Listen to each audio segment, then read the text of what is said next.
used us in a phenomenal way, and that's just one of many stories all of us could tell you.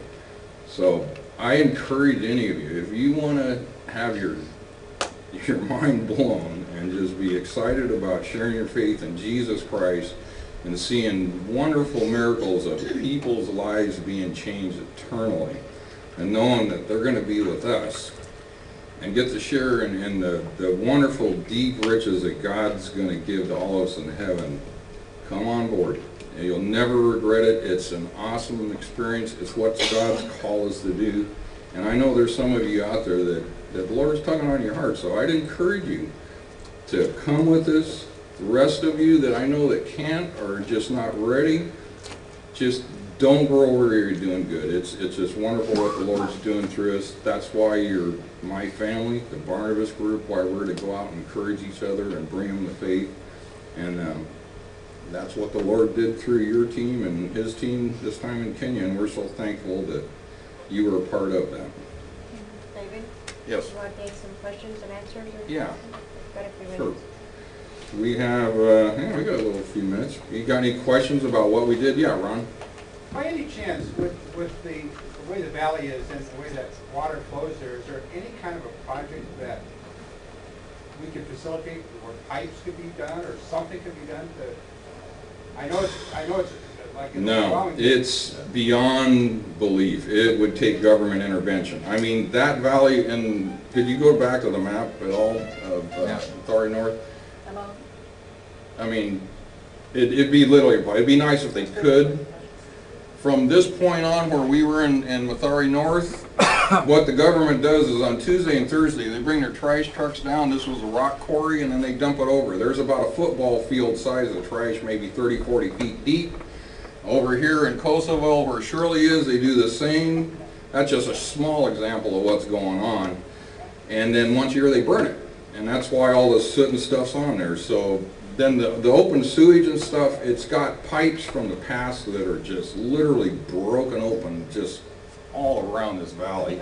This is all high ground. It flows in there. It would, honestly, it'd take the government joining in and partnering.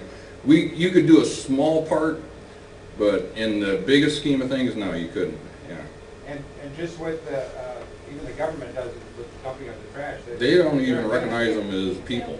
They don't even count them as a citizen. They don't even do a census on them.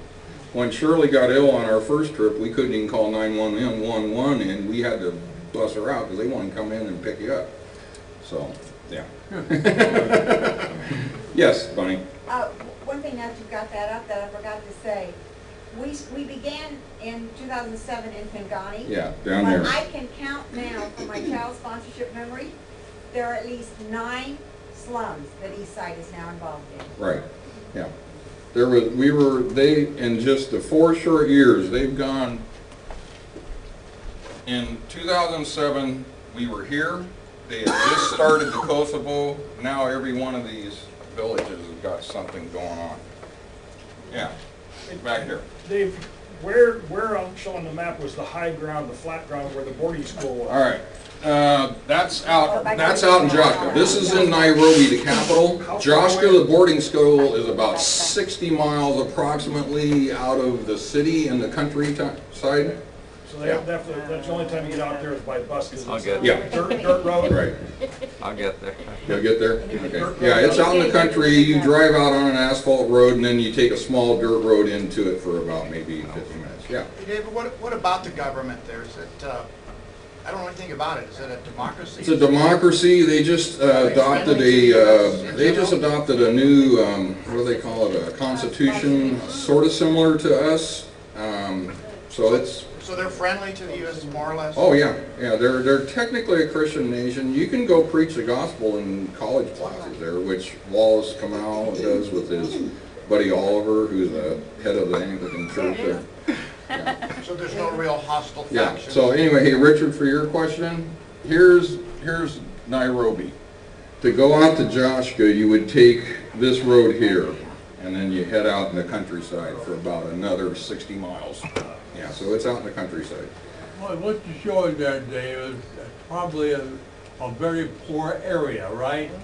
In the The slums. whole area there is just about You go right over this hill here, it's beautiful. Yeah. It's gorgeous. Downtown's a gorgeous place. It's better than downtown LA.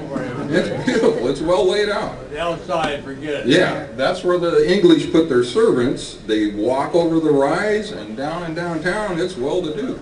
You go up here where the embassies and stuff, where Keith and Kathy Ham live, gorgeous. It's like I'd love to live there. It's like Bel Air over there. Yeah, it's like Bel Air up in here.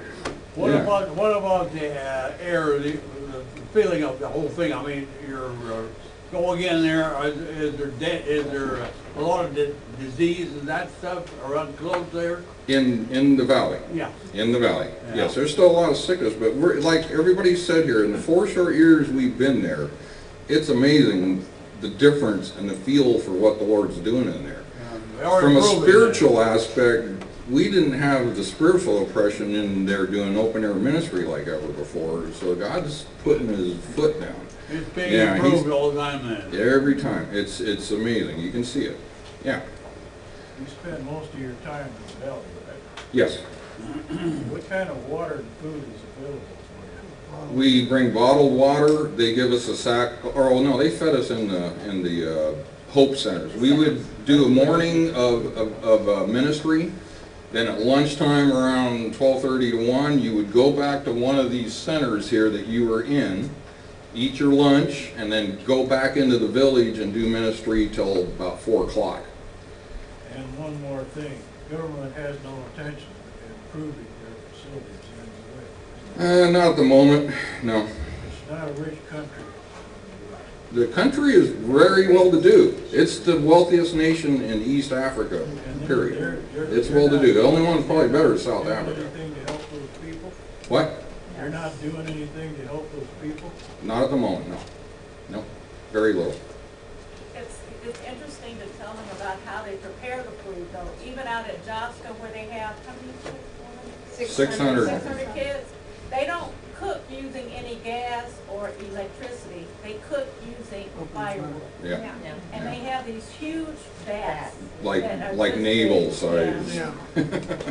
Yeah, military. Any other questions? Yeah, go Well, I ahead. was just gonna add something. When I was in Kenya, I was east of there, Okay, in Machakos area. And malaria, the ministry that I was there with, every day as we were in there, there would be aunts or grandmas or something bringing the children in to be tested for malaria. Malaria is right, almost as bad or worse than AIDS in that area. yeah. Yeah, it's in certain areas, like tuberculosis. We didn't have any clue that was in there until we got there, so. Anybody else have a question? Yeah, go Why ahead. doesn't the government, put in sanitation or do something to, to help the people? I mean, I don't know that one. I really don't know why why. did the people all come down and decide to stay in the slums? They're coming out, like a lot of countries, they come out of the rural areas hoping they'll find work and a better life. I think they'd be better off staying in the rural areas personally, but they don't. They get in there and it's, what is it, about 50% unemployment for these people, something like that. Pretty high, so they get in there and your odds of getting work are nil, and then you get stuck down there, yeah. That's why the child sponsorship is so important for these kids to get an education. That's their hope of ever getting out of Right, there. right. And we're seeing that happen. I guess we're about done. Yeah, go ahead.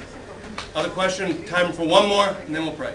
I was just wondering, are the rural areas still largely tribal areas, or are they changing? Not so much, no. That's pretty well, they're pretty well-to-do farms. I mean, we drove through the middle of that country, it's gorgeous.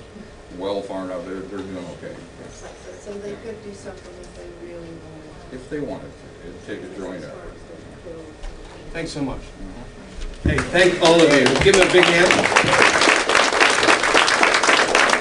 It was just so great to hear about this ministry. Let me just ask this question. Are there too many people on earth? No, folks. All of these souls out there, and we look at them and we think, something needs to be done for them. They are designed people.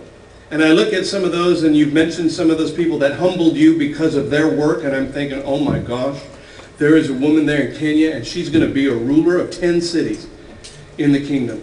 And I too am humbled, and so thanks for, we leave, and then they have to do that ministry. We need to continue to pray. for those people that are back there